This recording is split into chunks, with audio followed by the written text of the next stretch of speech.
अस्सलामु अलैकुम वरहमतुल्लाहि वबरकातुह।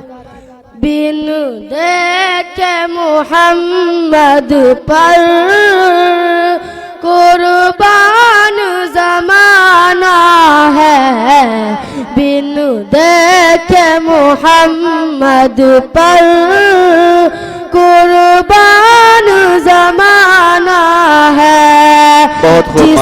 जिसको भी देखा है वो उनका दीवाना है, बिन देखे मुहम्मद पर कुर्बान ज़माना है। रोज़ा है जो आका का जन्नत का वो टुकड़ा है, रोज़ा है जो आका का। इसके बाद तकरीर के लिए मैं मदऊ कर रहा हूँ अब्दुल मन्नान इब्ने गुलफाम। ये बच्चे आए और अपनी तकरीर से हम सामाईन को महसूस फरमाए। जो बच्चे बीच में घूम रहे हैं उनसे गुजारिश है कि वो बैठ जाएं।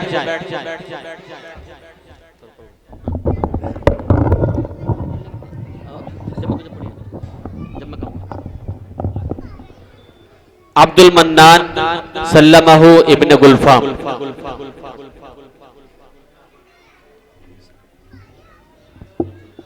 बिस्मिल्लाहिर्रहमानिर्रहीम।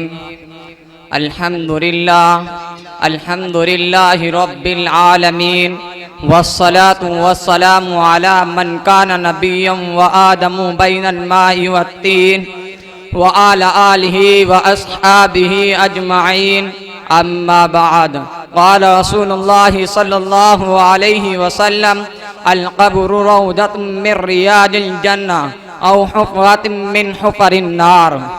जनाबे सदर मोहतरम और हाजिरीन जलसा, आपका ममनून हूँ कि आपने मुझे इस अजीम मजमे के सामने कब्र से मुतालिक अपनी टूटी फूटी बातें कहने का ज़र्री मौका इनायत किया, वरना मेरी बिसात क्या थी यहाँ तक कि मेरी रसाई हो सके। या आप हजरात के सामने जर्रा नवाजी और इनायत है, जिसके नतीजे में आप हजरात के सामने इल्म दीन का या अदना तालिब इल्म कब्र के उन्वान पर अपना सबक दोहराने जा रहा है। अगर इस दौरान कोई गलती हो जाए तो सर पे नजर करके मुझ पर करम करेंगे।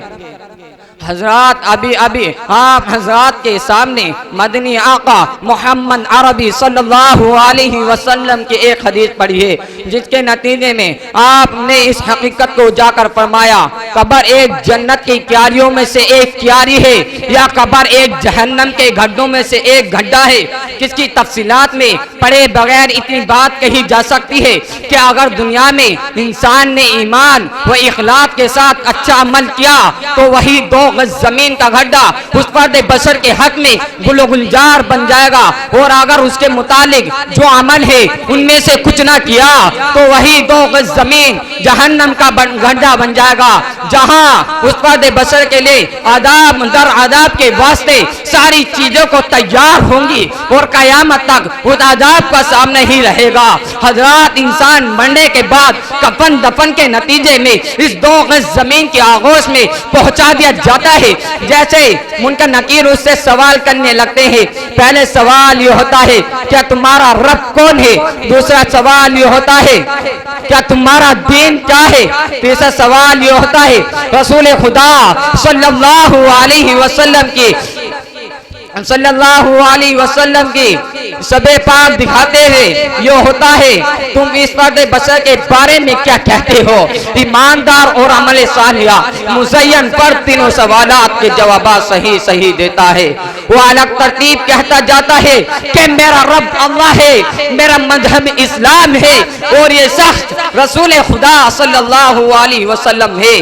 मगर उसके बरखिलाफ काफिर और फासिक वो फाजिल लाजवाब हो जाता है। किसी सवाल का उसके पास कोई जवाब नहीं होता। अबूदी आजाब कोई जवाब नहीं होता। आदाब उसके ऊपर सिलसिला जारी हो जाता है। फरिश्ते के हाथ में एक गुर्ज होता है, एक गुर्ज मुर्दे को मारता है तो मुर्दा 70 गज जमीन तक धस जाता है, फिर ऊपर को आता है। इसी तरह कब्र उसके ऊपर तंग कर दी जाती है, जिसके नतीजे में एक पचली दूसरी पचली में घुस जाती है। हजरात, दुनियावी जिंदगी में घर वाले और महल्ले और खानदान अफराद मिलजुल कर इस जिंदगी को गुजारते हैं, एक दूसरे की मुसीबत और परेशानी में मुआइन और मददगार होते हैं। मगर कब्र का आलम ही कुछ और होता है। वहाँ इंसान अकेला होता है और ना कोई दोस्त वो साथी होता। हाँ, इतना जरूर है, अच्छे अमाल उसके साथ रहते हैं। हदीस में वारिद, हाँ, इतने अच्छे अमाल उसके साथ रहते हैं। हाँ, इतने अच्छे अमाल उसके साथ रहते हैं। जब इंसान 3 चीज उसके साथ जाती है, यानी आइजा वो अकारिब, माल दौलत और अमाल, यह इन दोनों चीज दफन के बाद लौट आती है। और तीसरी चीज अमाल उसके साथ रहा जाता है।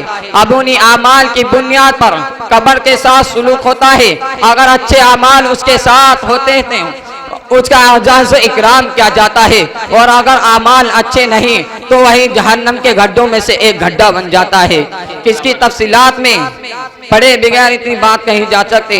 अपनी तकरीर को इस शायरी के साथ खत्म करना चाहता हूँ। जमाने की ये गर्दिश जा विदाना, हकीकत एक तो है बाकी है फसाना। किसी दोस्त न देखा है न पर्दा, फकत इमरोज तेरा है जमाना। हजरात सामाईन, अब मैं इसके